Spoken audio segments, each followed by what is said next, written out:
Hello guys, welcome to Software Circle. My name is Manish Kumar. Today we will talk about time complexity. So time complexity is a vital part of our data structure. I mean, many times in an interview or basically when we write an algorithm, it is asked in an interview and it is required to write about the time complexity of our algorithm. So पहले ये जानते हैं कि क्यों time complexity, क्यों ऐसा नहीं कि algorithm, if this algorithm takes 5 minutes, then we can say that okay, this it takes 5 minutes, because time complexity is something like मेरा algorithm रास्पबेरी पाई पे अगर मैं रन करूं तो अलग टाइम लेगा, मैं पेंटियम सिस्टम पे रन करूं तो अलग टाइम लेगा, मैं i7 पे रन करूं तो अलग टाइम लेगा. So this all depends on underlying hardware. इसलिए टाइम कॉम्प्लेक्सिटी को हम निकालते हैं as a formula where we say that क्या इस एल्गोरिथम को रन में करने में कितना टाइम वो लगेगा, and that also depends upon many things. I mean, few time complexity as something like when it will depend on the input. So if we input as a 1, then the time complexity will be different. If we input as a 5,000, then time complexity may different. So कुछ वैसी formula का requirement है जिसमें ये underline hardware कभी भी picture में ना आए. ठीक है, ये और टाइम कॉम्प्लेक्सिटी हम बहुत इजी वे में हम निकालेंगे. चलिए शुरू करते हैं. तो हम एक सिंपल सा एक कोड लिखते हैं, right, for loop.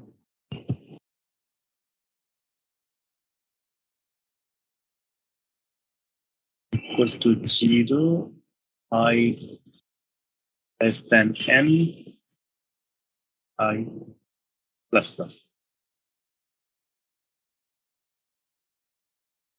You can say that some statement. Yeah, statement लिख देते हैं. Plus I. So can write any statement there. Starting में कुछ हो सकता है कि initialisation to 0 and so on, anything. तो अभी मुझे इसका टाइम कॉम्प्लेक्सिटी निकालना है. अब कैसे निकालेंगे हम?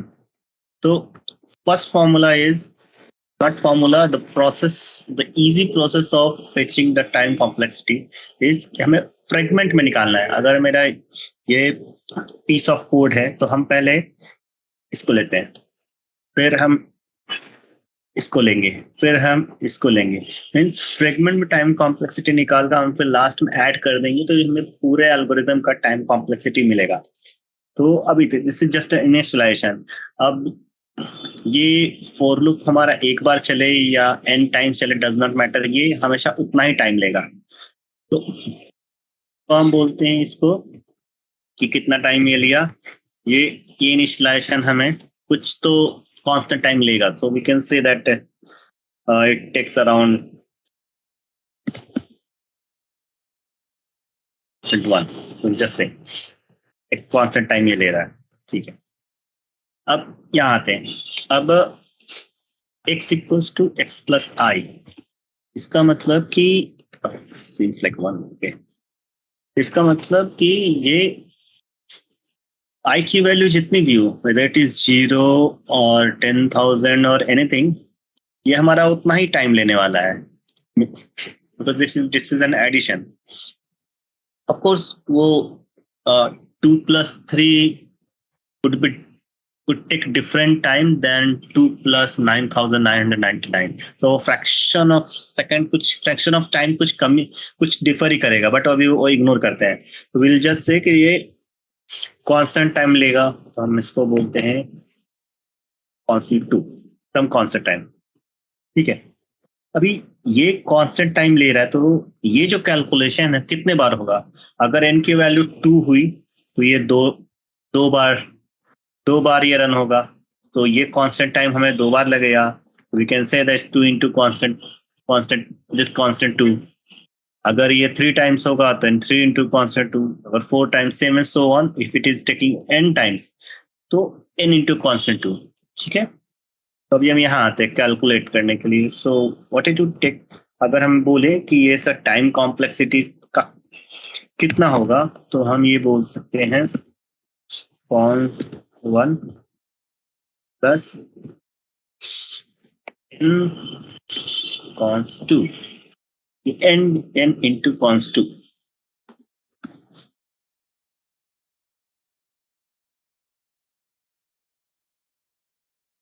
हाँ, हम हमारा सेकंड प्रोसेस क्या होता है कि अभी देखो, ये constant, this is some constant, right.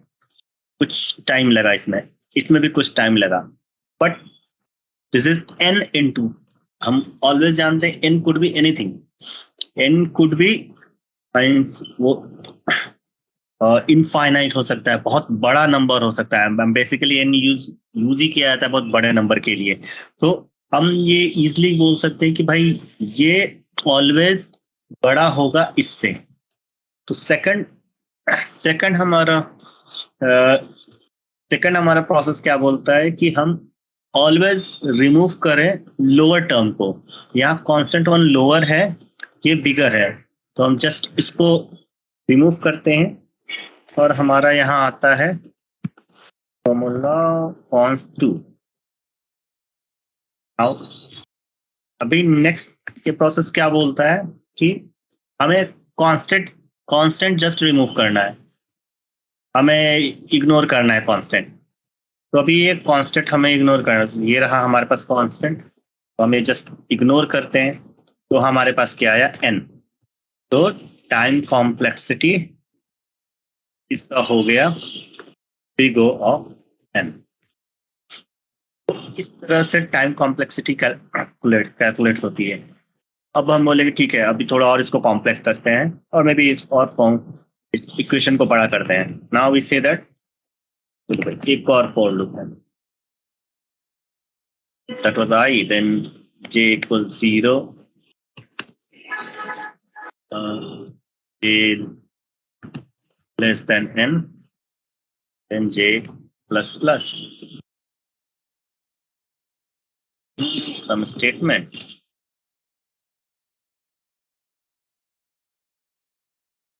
इस केस में क्या होगा, अभी इस पूरे इक्वेशन की कितना टाइम कॉम्प्लेक्सिटी होगा, तो अभी देखते हैं. सेम वे अभी यहाँ पे ये कितना टाइम लेगा, ये सम मतलब कांस्टेंट टाइम लेगा, सपोज कांस्टेंट 3. ओके, नाउ ये n टाइम्स रन होगा, तो हमारे पास कितना हो गया, n कांस्टेंट 3 हो गया, n इंटू कांस्टेंट 3. ठीक है. अभी ये इनिशियलाइजेशन भी वैसे ही, अगर j को हम यहाँ इनिशियलाइज भी करते हैं, then again it will take some constant time always. ये कांस्टेंट 1, तो अभी यहाँ आते हैं constant 1 plus n into constant 2. अब इसको हम यहाँ प्लस कर डालते हैं n इंटू कांस्टेंट 3, क्योंकि कांस्टेंट 3 भी n टाइम्स रन होगा. ठीक है. अब यहाँ पे हम क्या बोलते हैं कि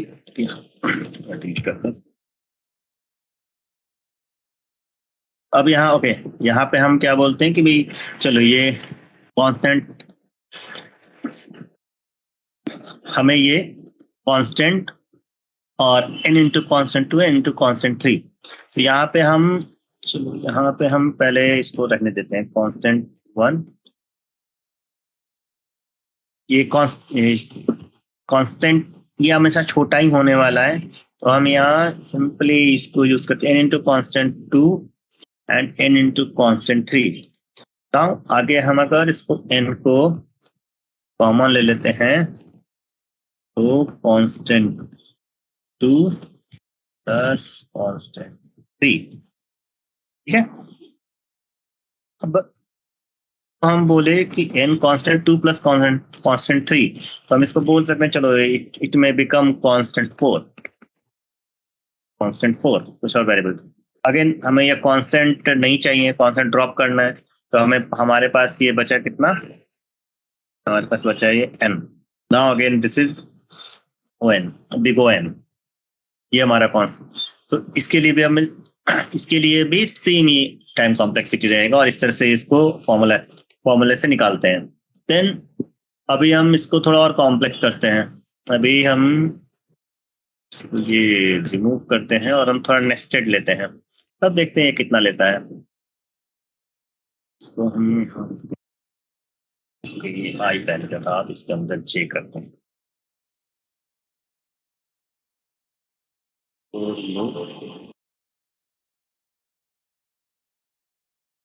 जी less than 10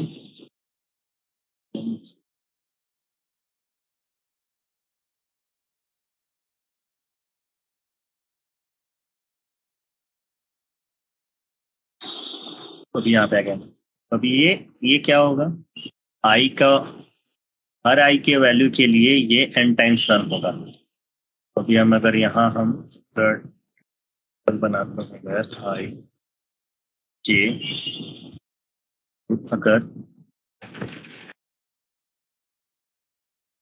अगर आई का वैल्यू अगर 0 है, जे का वैल्यू 0, आई का वैल्यू 0 है, जे का वैल्यू 1, आई का वैल्यू 0 है, जे का वैल्यू 1, आई का वैल्यू 0 के लिए ये n टाइम्स 1 होगा। देन अगेन अगर आई का वैल्यू 1 है तो इसका 0 वैल्यू अगर n तक ये आई का वैल्यू अगर 1 रहा तो फिर से ये n तक जाएगा। ठीक है, तो अभी आई की हर एक वैल्यू के लिए ये n टाइम्स रन होगा। ओके, तो अभी हम यहाँ ये बोल सकते हैं कि अगर वो जी आई के वैल्यू 0 रहा तो n टाइम्स जे रन होगा। आई के वैल्यू 0 के लिए n टाइम्स रन होगा वो n time. Then again I के वैल्यू 1 के लिए फिर से n टाइम रन होगा, फिर से इसके 2 के लिए फिर से n टाइम रन होगा, तो सो ऑन ये इस तरह रन होगा। और ये कहाँ तक रन होगा, ये सिंस ये हम 0 आई के वैल्यू 0 से स्टार्ट करें and that is I less than n, तो हमारे पास ये n-1 तक ये रन होने वाला है।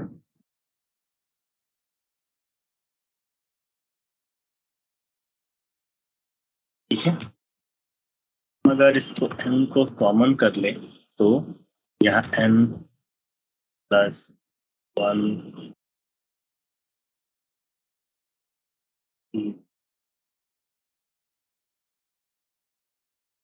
सो ऑन n-1 तक ही जाएगा। ठीक है, अभी इस ये जितना भी 1 2 3 4 2 n-1 ये क्या हुआ है, ये भी एक्चुअल n ही हुआ, राइट, कि भाई n टाइम्स ये रन होने वाला है, तो इस विल रिजल्ट n। तो n into n is what, that is n square. तो हमारा ये टाइम कॉम्प्लेक्सिटी जो निकला वो हमारा बिग O, एक्चुअली स्क्वायर है,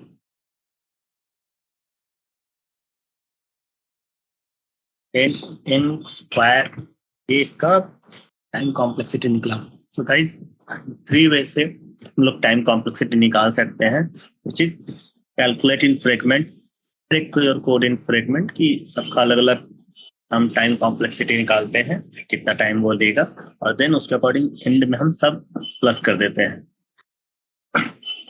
क्वेश्चन के अराउंड अगर हमें सबसे पहले जो कांस्टेंट हमें जो भी हमें कांस्टेंट ड्रॉप हो दिख रहा है वो हम डायरेक्ट रिमूव कर सकते हैं। देन हमें स्मॉलर टर्म हम ऑलवेज रिमूव कर सकते हैं। तो स्मॉल जैसे कि यहाँ पे था कि कांस्टेंट 1 और n into constant 2 n into constant 3 हम इजिली रिमूव कर सकते थे। यहाँ हम सिंपल इन 3 फॉर्मूलों को ध्यान रखते हुए हम इजिली टाइम कॉम्प्लेक्सिटी कैलकुलेट कर सकते हैं। Okay guys, I think this is it. I hope this will help calculating time complexity and basically understanding time complexity, how to uh, get the time complexity of any equation. Okay, thank you.